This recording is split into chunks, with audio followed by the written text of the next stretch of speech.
आज यहाँ पे आए हुए मेरे सभी साथियों को मेरा नमस्कार, सबको मेरा प्रणाम। दोस्तों, अभी 3 दिन पहले हमने देखा कि किस तरह से संसद के अंदर देश के गृह मंत्री और भारतीय जनता पार्टी के लीडर अमित शाह जी ने संसद में बाबा साहब अम्बेडकर का अपमान किया। अभी नहीं आया जो शब्द उन्होंने इस्तेमाल किए वो शब्द तो अपमान करने वाले थे ही, लेकिन जिस लहजे से उन्होंने बोला, उन्होंने उनका मजाक उड़ाया। उन्होंने बाबा साहब अम्बेडकर का मजाक उड़ाया। उन्होंने कहा अम्बेडकर अम्बेडकर अम्बेडकर कहना आजकल फैशन हो गया है। उससे मुझे पर्सनली, मैं बाबा साहब अम्बेडकर का अपने आप को भक्त मानता हूं, मुझे पर्सनली बहुत दुख हुआ और मैं समझता हूं कि बाबा साहब को चाहने वाले करोड़ों करोड़ों लोगों को दुनिया भर में बेहद पीड़ा पहुंची उससे। बाबा साहब अम्बेडकर जब जिंदा थे तब भी अपने पूरे जीवन में उन्होंने इस तरह से बहुत लोग उनके समय में भी उनका मजाक उड़ाया करते थे, लेकिन किसी ने सोचा नहीं था कि आजाद भारत के अंदर भी ऐसा समय आएगा जब कोई पार्टी और कोई नेता इस तरह से खुलेआम संसद के अंदर, आज संसद किस वजह से है? संसद बाबा साहब अम्बेडकर के संविधान की वजह से है। उस संसद के अंदर बैठ के बाबा साहब अम्बेडकर का खुलेआम मजाक उड़ाया जाएगा, किसी ने सोचा भी नहीं था।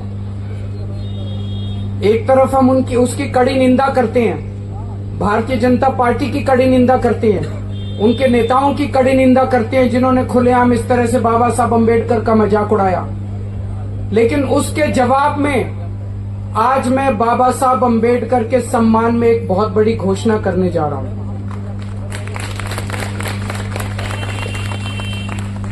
बाबा साहब अम्बेडकर ने सबसे ज्यादा तवज्जो दी थी शिक्षा को। उन्होंने कहा था कि अगर हमारे समाज को आगे बढ़ना है तो एक ही चीज है जो हमारे समाज को एक पीढ़ी के अंदर सबको बराबर खड़ा कर सकती है, और वो है शिक्षा। उन्होंने अपनी जिंदगी में शिक्षा पाने के लिए जितने संघर्ष किए उसकी हम कल्पना भी नहीं कर सकते। उनके जमाने में हम जानते हैं बहुत ज्यादा छुआछूत थी। वो जब स्कूल जाते थे तो अपने साथ टाट पट्टी लेके जाते थे। क्लास के बाहर उनको बिठा दिया जाता था, वो टाट पट्टी पे बैठते थे और उनको कहा जाता था अंदर जो टीचर बोल रहा है उसकी आवाज आ रही होगी, उस आवाज को सुन के तुम पढ़ लेना। ऐसी परिस्थिति में पढ़ के वो बंबई में उन्होंने ग्रेजुएशन प्राप्त की और उसके बाद वो कोलंबिया यूनिवर्सिटी से पीएचडी प्राप्त की उन्होंने। 1915 में उन्होंने कोलंबिया यूनिवर्सिटी से पीएचडी प्राप्त की और उसके बाद वो लंदन स्कूल ऑफ इकोनॉमिक्स गए, वहां से उन्होंने पीएचडी की। लेकिन लंदन स्कूल ऑफ इकोनॉमिक्स में पढ़ते हुए उन्हें बीच में अपनी पढ़ाई छोड़नी पड़ी क्योंकि पैसे कम पड़ गए और उनको वापस देश आना पड़ा। फिर उन्होंने पैसे का जुगाड़ किया और फिर दोबारा अपनी पढ़ाई पूरी करने के लिए लंदन स्कूल ऑफ इकोनॉमिक्स गए और उसके बाद उन्होंने किस तरह से संघर्ष करके देश को आजादी दिलाई, भारत का संविधान लिखा और देश के पहले कानून मंत्री बने, हम सब लोग जानते हैं। आज मैं चाहता हूं कि कोई भी दलित समाज का बच्चा पैसे की कमी की वजह से उच्च शिक्षा प्राप्त करने में वंचित न रह जाए। इसलिए आज मैं डॉक्टर अंबेडकर स्कॉलरशिप का ऐलान करता हूं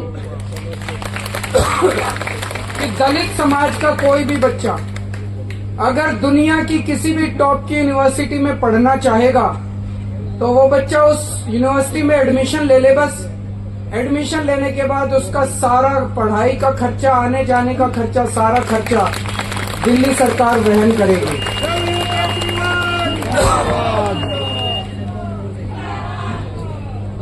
जिस तरह से बाबा साहब अम्बेडकर ने विदेशों में पढ़ाई करके एक नहीं दो डबल पीएचडी करी, दो डॉक्टरेट हासिल की और उन यूनिवर्सिटी से की, कोलंबिया यूनिवर्सिटी और लंदन स्कूल ऑफ इकोनॉमिक्स, जिसमें आज की डेट में भी एडमिशन लेना भी बड़ा मुश्किल है और उनको पैसे की किल्लत हुई।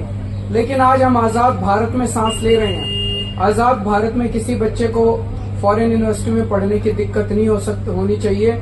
इसलिए आज मैं पूरे दलित समाज के लिए ये घोषणा कर रहा हूँ डॉक्टर अंबेडकर स्कॉलरशिप की, कि किसी भी बच्चे को विदेश में आप बाबा साहब अंबेडकर के बताए हुए पदचिन्हों पे चलिए, उनके बताए हुए उनके जीवन में उन्होंने जो कुछ हासिल किया वो हासिल करने की कोशिश कीजिए। आपका साथ हम देंगे। कुछ लोगों का प्रश्न था कि सरकारी कर्मचारी जो दलित समाज के लोग सरकार में हैं, क्या सरकारी अफसरों के ऊपर भी योजना लागू होगी? जी हाँ, लागू होगी, क्योंकि मैंने समझा कि कोई सरकारी कर्मचारी भी जो ईमानदारी से काम करते हैं वो भी अपने बच्चों को विदेशों में बिना स्कॉलरशिप के पढ़ाने की हैसियत रखते हैं, उन पे भी ये योजना लागू होगी। तो उन्होंने जो भारतीय जनता पार्टी ने और अमित शाह जी ने उनका मजाक उड़ाया, उसका जवाब आज हम इस योजना से पूरे दलित समाज के लिए दे रहे हैं। बहुत बहुत शुक्रिया। जय जय जय जय जय भीम, जय जय जय जय जय भीम। बहुत बहुत धन्यवाद।